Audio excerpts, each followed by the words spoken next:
Hello and welcome to my latest video. So in this video I'm going to be painting this Castellax robot from the new Mechanicum box set that Games Workshop sent me as an early review copy. So you can see the model is already stuck together here. Everything is glued on apart from the legs are not attached to the torso, and that's so there's two sub-assemblies, and that just means it's a little bit easier to get the paintbrush into some of the harder to reach areas, and it makes it a bit more manageable to hold as well, so that each section is a bit smaller. As you see the 360 rotation there on the screen, you can probably notice there's a couple of little bits I still haven't quite cleaned up yet. For example, like on the back of the shoulder pads. So all I've done there is put some sprue glue, and I'd left that to dry, so I hadn't sanded that down perfectly smooth yet because the shoulder pads come in two parts. You can clearly see how one part connects to the other, but they are glued onto the model at the moment. I would recommend, if you want a slightly easier time of painting this, to leave them separate before while painting. I just tend to find that if I have too many sub-assemblies when I paint things, I just end up with pieces scattered all over my desk and loads of unfinished projects. So it's up to you whether you leave them off or not, but it will make painting a little bit easier as well. Just there you saw a previous attempt that I'd made when I was painting the Castellax. And the idea was I was going to paint it for YouTube, and what I realized was that I was spending so long painting it, it was going to be a really long video, and it wouldn't really be ideal for getting any gaming pieces out. Whereas the idea for this piece that I'm going to be painting now is that it's quick and simple to do. You don't need an airbrush or anything like that. Very, very simple processes. And it will also fit quite nicely in with my Death Guard army. So the colour scheme is going to be very, very similar. It's going to be very grimy. And I needed something that was very quick and repeatable. Whereas the previous one that I was doing would not be quick and would not be repeatable. So just not good really for the whole project. So I stripped it and started again.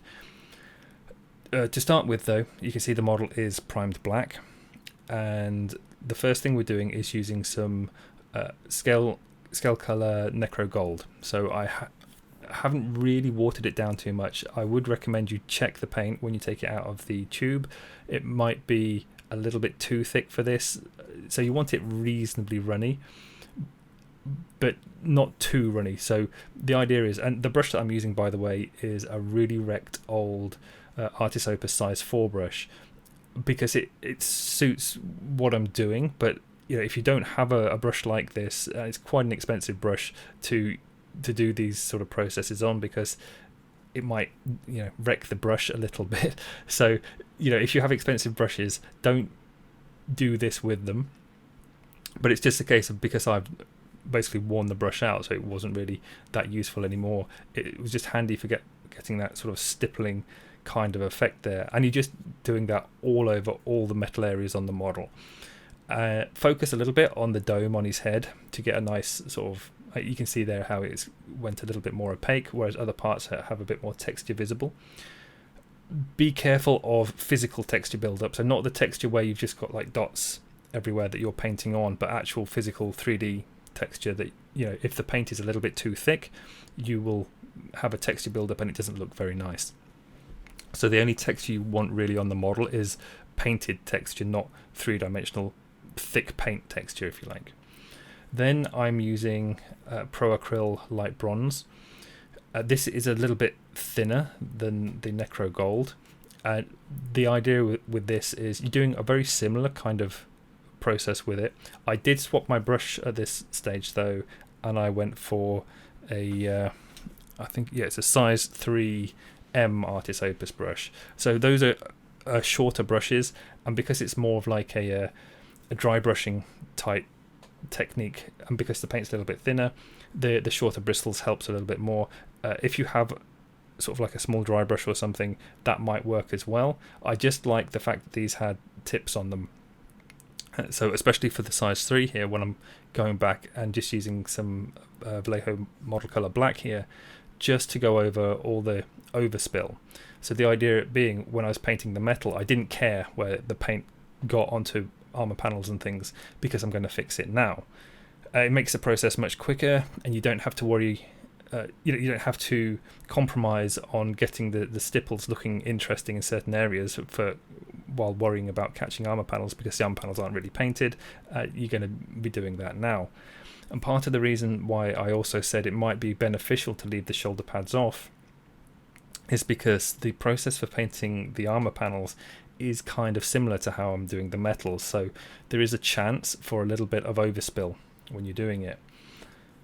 Also, don't forget to paint the legs. So you can see it's exactly the same process. So you start with Necro Gold, you do that stippling with a reasonably large brush all over the model, and then when that's dry, for just the raise areas and the sort of the lighter areas you want. So you can see here where I've done it on the flamers, the sort of forward parts of the blades on his hands and on the dome on his forehead, and a few other bits and pieces here and there. So don't go too crazy with the light bronze, because it is a very light colour. It almost looks silver when you apply it. Once all that's dry and you've gone over all the black sections with the model colour black, and the reason I do that is because I don't want metallic flakes showing through when I paint the armour colours on, because it looks a little bit distracting. If you can see the odd metal fleck here and there on a matte paint. So it doesn't, ultimately, if you want it to be very, very quick when you're doing this process, you will get a good result at the end, even if you don't paint all the areas black. But it just keeps everything looking neat. It stops any metal areas showing through when you do this work on top of it. So what I'm doing here, this is Balor Brown. Now you can see in the top left there, that's my wet palette, and I've taken the Balor Brown and I've thinned it. It's around about 1 part water to 1 part paint. And also the brush has been wetted. Obviously you rub it off on some kitchen roll or whatever to take the excess water off, but the brush is damp basically. So what that'll do is when you start doing the stippling process, and it's still the same size 3M Artis Opus brush that I'm using for this, and again this one is also pretty old and worn out, so don't do this with brand new brushes. You can use pretty rubbish, worn out, just awful sort of brushes for this. Don't use expensive new brushes for it, because it will damage them. But you're basically covering all of the armor panels with that stippling effect. Now what you'll find is if you're using a large brush, it's hard to paint in some of these recess areas without getting the paint onto the metal. Now there's a few ways of doing this. One, you could mask all the areas using some sort of putty, and I have done that before. It's very effective. But what I also find is it takes so long putting all the putty on there to mask the areas that I might as well just paint it by hand anyway. The difference in time saved is not that great. Now if you struggle a little bit maybe with fine detail or whatever, then it might be more effective to use the putty, but really, so I'm using a size 00 brush here, but you could use a size 1 as well. You don't have to go really small for these dots. It just happened to be that this was a brush that I had to hand when I was doing it. In fact, the size 1 brush is probably more suitable, but you can just see how, because the brush is so much thinner, you can get it into the recesses. And really, when you're doing this as well, you don't have to be super neat. You're not stippling painting like you would for painting a Golden Demon entry or something like that. You don't have to be super precise. You can have the paint watered down quite a bit. In fact, it's actually better to have the paint maybe even slightly more water than paint, because you'll get a softer mark when you do it. Because one of the dangers of using the small brush for the stippling is it will make a slightly harder mark, and it'll take a bit longer, whereas if you use the slightly thinner paint when you're doing it, it leaves a softer mark and you can just build it up, and you can get like a very loose kind of mark making all over, because you want the area to look darker in the recesses anyway. So you can see just underneath the shoulders as it goes back, there's a lot less paint that I've put there compared to the front and the tops of these shoulders. The idea being that you're making sort of like a very soft, light volume onto the armor. It sort of identifies the shape of the armor a bit, pushes the curves forward. It makes a bit of contrast and shape on the armor. It makes it interesting looking anyway, so it's not just a flat surface. So now I've moved on to Morghast Bone. So this is exactly the same process that you've just done with the Balor Brown, watered down around about 1 part water to 1 part paint. Maybe if you want, you could have it a little bit more water than paint. Again, this will make the marks that you make softer. Back on the size 3 M brush, so remember it's a short bristle brush, like a small kind of dry brush will have a similar effect. And you can see like with how the brush loaded up on this sort of stippling effect, it completely splays out at the end anyway. You don't need a point on your brush. In fact, actually the point is counterproductive because you want to cover a large area with the dot. So it is in effect stippling that you're doing here, but it's stippling lots of small marks in one go rather than using a tiny brush doing, an individual dot each time. And as I said, it's the same process as with the Balor Brown, but you are focusing more on the curves. So if you look at the shoulders here, you can kind of see how the light hits it from my lamp. And it does depend a little bit on what angle you want the light to be on the model. So you could go for something a little bit fancy, and you could have an off-center lighting, so it could be more strongly lit towards the left or whatever. But because this is a gaming piece, I just wanted it to be kind of general with the lighting. So if it's like a forwards curve on the model, it gets highlighted more. So you can see the fronts of the shoulder pads, the front of the carapace chest sort of section, the fronts of the forearm guards. Those are all highlighted more. Whereas as it gets further back into the recesses or curves around to darker areas, that's left more as Balor Brown. And now we go and we're taking it a step higher. So this is Screaming Skull. Exactly the same process again, but you have to be a little bit more careful. So each successive layer of highlight, you're being more careful each time because you want the highlights in a more specific place.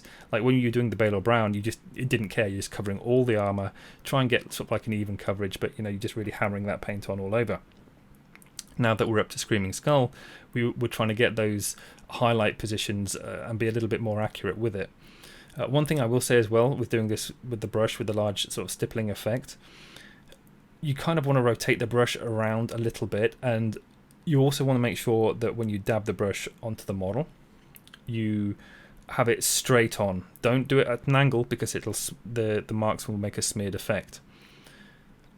Don't push too harsh, or again the bristles will sort of splay out.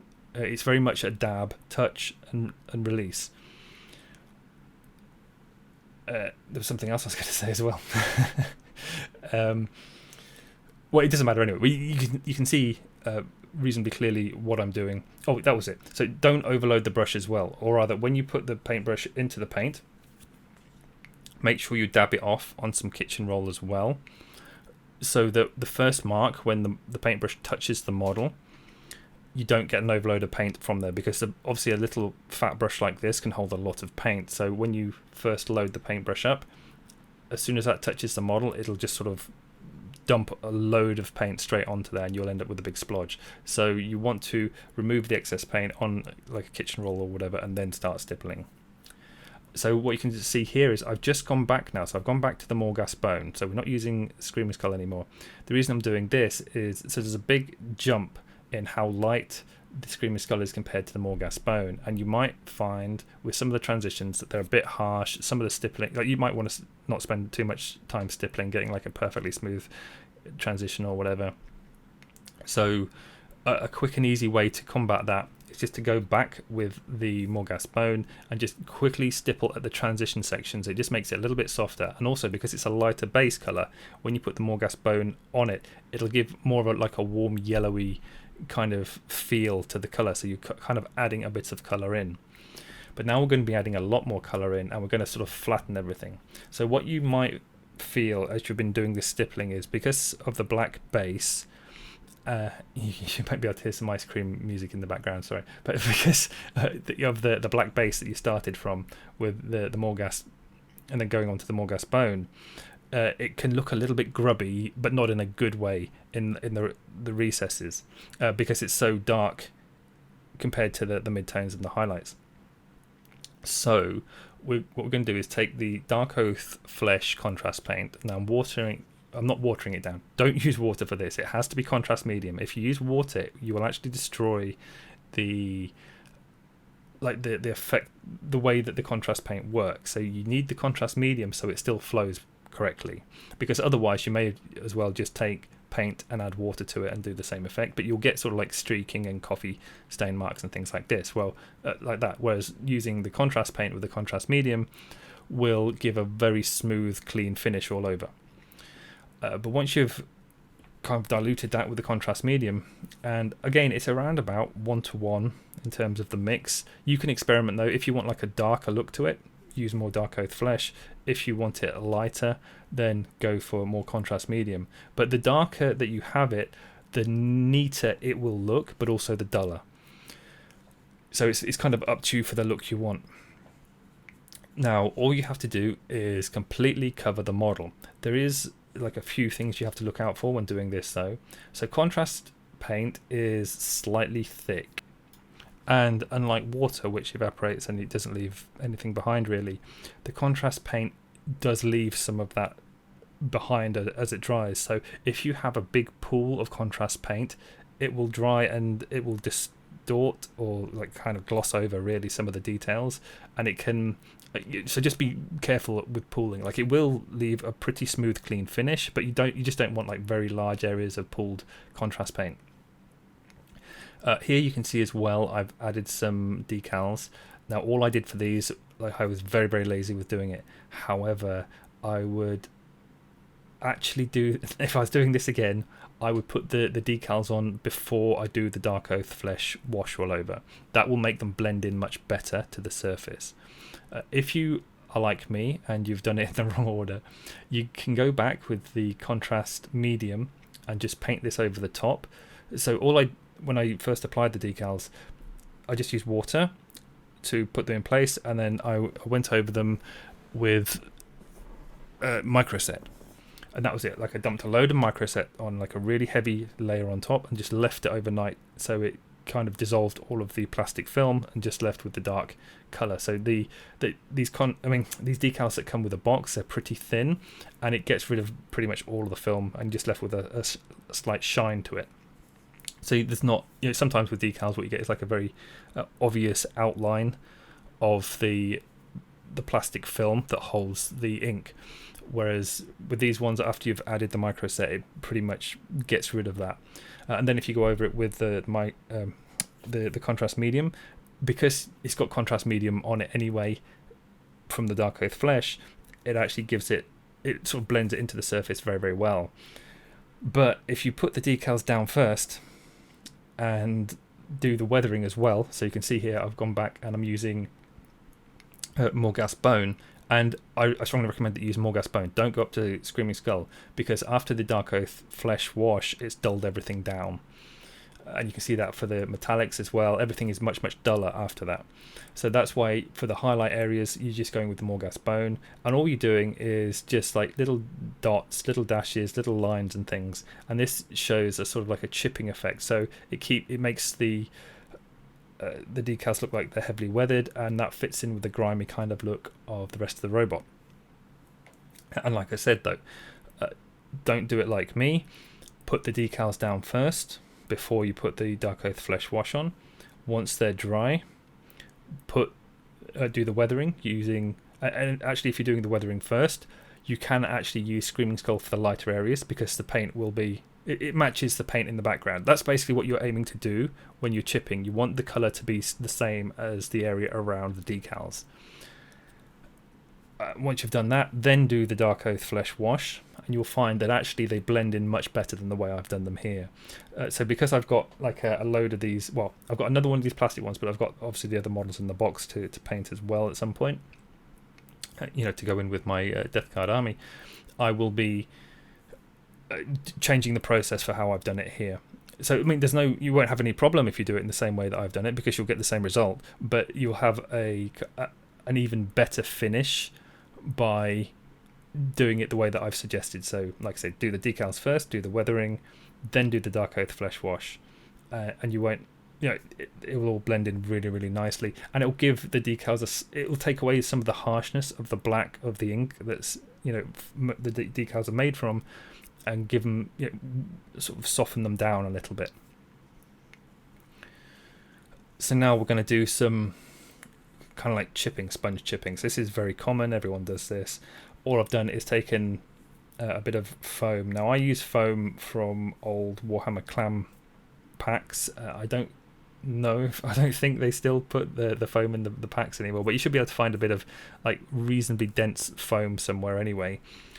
And what you're doing is, so you're thinning the Rhinox hide down a little bit again, so it's around about 1 part water to 1 part paint. I use this thinning quite often. However, when I say this, it does depend a little bit on the paint. So it's a rough approximation basically. If you find that the paint is a bit thick, thin it. If you find the paint's a bit thin, add more paint to it. It's too thin because you've watered it. Pretty likely that if you use it straight from the pot, it's going to be too thick, or it'll be all right. It's not going to be too thin if you've used it straight from the pot. So anyway, as I said, I've watered it down around about 1 part water to 1 part paint. So then I take the sponge. Now I'm using some jewellery. Jewelers use these little sort of very thin tweezers, but you could just use normal tweezers if you want. You take I think Darren Latham uses a sponge that he rolls into the guards that you get on the end of paintbrushes, the little plastic tubes, which seems quite a useful tool to use for this method anyway. But regardless of how you do it, you can even use it with your fingers. Really, there's no. It's not going to make a huge difference to the results really. But the important thing is, and similar to the stippling with the brush, when you put the foam into the paint, you need to dab it. You can see in the background there, I've got a little bit of kitchen roll, and I just dab the sponge onto the kitchen roll. That will take the excess paint off, because what will happen is, if you just dip that into the paint and then apply it to the model, these sponges, they suck up a lot of paint. It will dump the paint straight onto the model. You have a huge blob. It'll create a texture buildup. It's very hard to fix that as well, because it's just a lot of paint going onto the model in one go. So you want to also pay attention to the position of some of the weathering. So just to skip ahead slightly here, you can see I've gone back. So I'm on my size 00 Artist Opus brush, just to paint in some quick scratches and streaks, again using the Rhinox hide. So it's the same paint mixture that I've just used for the chipping. And what I'm doing is painting these streaks on next to the blades, the chainsaw blade, not chainsaw, well, the spinning discs. And so the idea being that as he's cutting through various things, there's going to be lots of debris flying off and scratching the paint and all sorts of stuff like that going on, or maybe he's punching through walls or whatever, and it's damaging the paint around the weapon anyway. So you're just doing those nice long streak lines. But when I said I jumped ahead, the reason I wanted to mention that, obviously because I was doing it on the screen, but also it fits in with the point that I wanted to make in general about the sponge weathering, is that you want to pay attention to the position of the weathering. So you can see I've got more focus towards the front section of the model, more towards the edges of the armor panels, because those are more likely to be chipped. It's very easy to rub an edge against something, whereas the flat surface, it's less likely to get any damage. You still want some on though, but push the damage more towards the edges of things. It looks a bit more realistic, and also it helps to define the shapes of the armor as well. Don't try to make everything look even.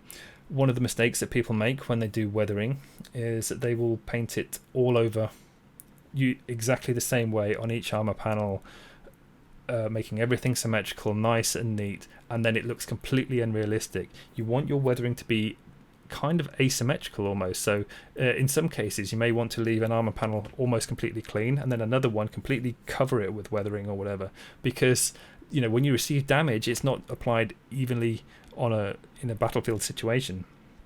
It'll just be wherever things get hit, wherever it's brushed against various parts of the environment or whatever. So just make it more interesting, make it asymmetric. You don't do that thing where everything is painted evenly spaced all over with the sort of the chipping and things. Just there you could see I was going back in with the Morghast bone, and now this is something that you absolutely do not need to do. It's just purely to add a little bit more detail. Makes it a bit more fun for me with painting as well, but if you just want to get stuff done quickly, it's not going to make a huge difference. It's more for close-up kind of viewing, this kind of painting. But all I'm doing is just picking out a few edges here and there, and then also for some of the chips, the larger chips, I'm going in and painting a highlight line on the lower edge, so it would be the upwards facing edge So that's the lower edge is the upwards facing one. So if you think of a circle, it's the lower edge, and that will make it look like a chip, and the light's catching the flake of paint that goes around, because the light's coming from the top down. So very simple. For the edge highlights as well, load up your brush, rub it on your thumb, on kitchen roll, on on a tile, whatever it is, but take off the excess paint again, so that will still stop the big blob of paint when it first touches the model, which is very common if you don't take any of the excess paint off. And also it makes the tip of the brush have a nice sharp point as well. And then for the edges, all you do is you run the side of the brush down the edge. So you don't have to have a super steady hand for it or anything like that. Just pick the edge, run around it. And again, look for upwards facing edges really. Don't edge highlight everything because it can look a bit weird. Finally here, I'm just doing some kind of grimy weathering. I thought it would be more interesting, especially because of the chainsaw, the disc blade hands. Obviously he's going to be cutting through things, cutting through people. It's going to be gory, it's going to be grimy, really nasty kind of look to it. So I've gone back with the Darkoath flesh. Such a fantastic colour. It works so well for grime. If you wanted, you could go and add a bit of red to this as well, so it'd be fresher kind of gore on there. But what you're doing is I'm using the paint straight from the contrast pot. Unfortunately, it's slightly behind my hand there, but you can see that I'm doing very similar sort of painting to the streaking lines that we painted with the Rhinox hide. This, you can see, because of the way contrast paint works, it's a bit more translucent, so you can build up multiple layers of colour. You can make it kind of thick as well if you keep sort of like dabbing it, and especially as it dries, you can keep dabbing it as well, so you purposefully build up a texture effect. And you just keep doing that towards the front section near where the discs are, and it gives it sort of a shiny, gory, grimy look to it. Very effective and quite quick and simple to do. Now, just for a bit of fun as well, I decided to add some verdigris to the metal effects. This is 50-50 Sybarite green and Sotek green, and then this is then watered down around about 4 to 5 parts water to 1 part paint. It's really important that you water it down. If you don't water it down, you're going to be painting paint on there and you'll just have really strong heavy marks. Now if you wanted to do a very heavily verdigris metal section, I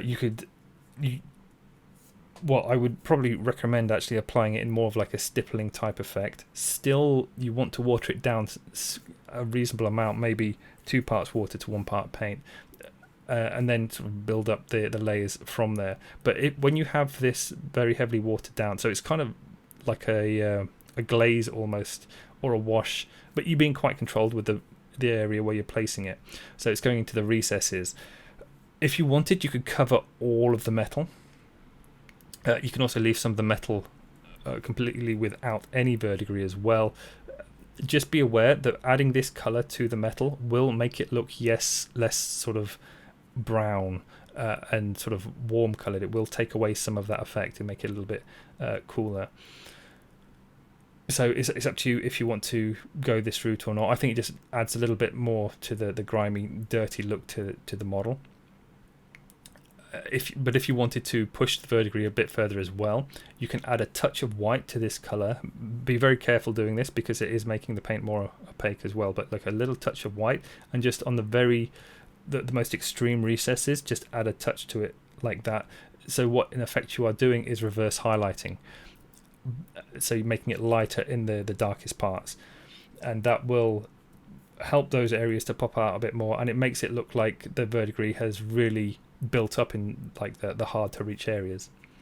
Then finally for the metal here, I've gone back with the light bronze metallic, and I just picked out a few areas here and there just as highlight points, because obviously having the Darkoath flesh over the top dulled it down, so now you can highlight it again, but just be super careful with it. And I did thin the paint slightly this time as well, so it wasn't straight from the pot, it was thinned actually quite thin, so it's probably around about 2 parts water to 1 part paint, and again just focusing on the shine spots.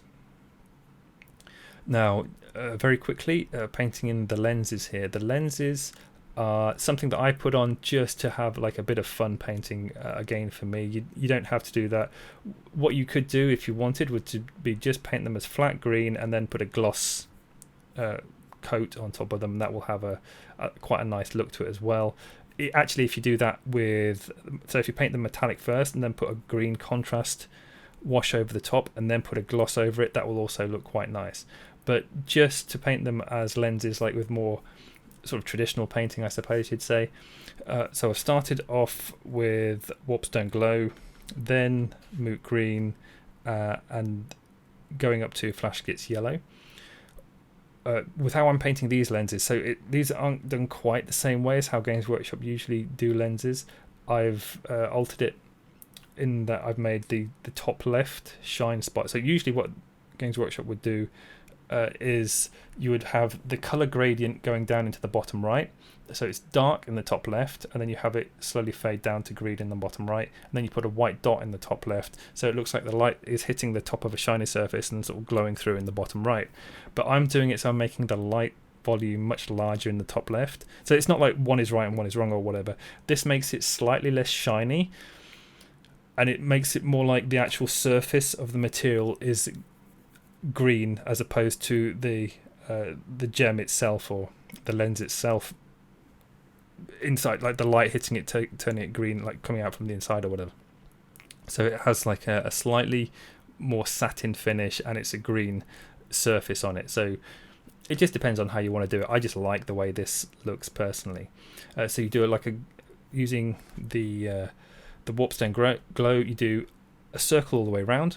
You do a sort of a bigger blob in the top left, then you go to the Moot Green, you do a little bit of an edge highlight in the bottom right, you do a smaller section of Moot Green in the top left, then you go to the Flash Gitz Yellow, you do the same again, but again smaller, so you can see each successive layer at the edge of, or you can see each previous layer below each successive layer of highlight.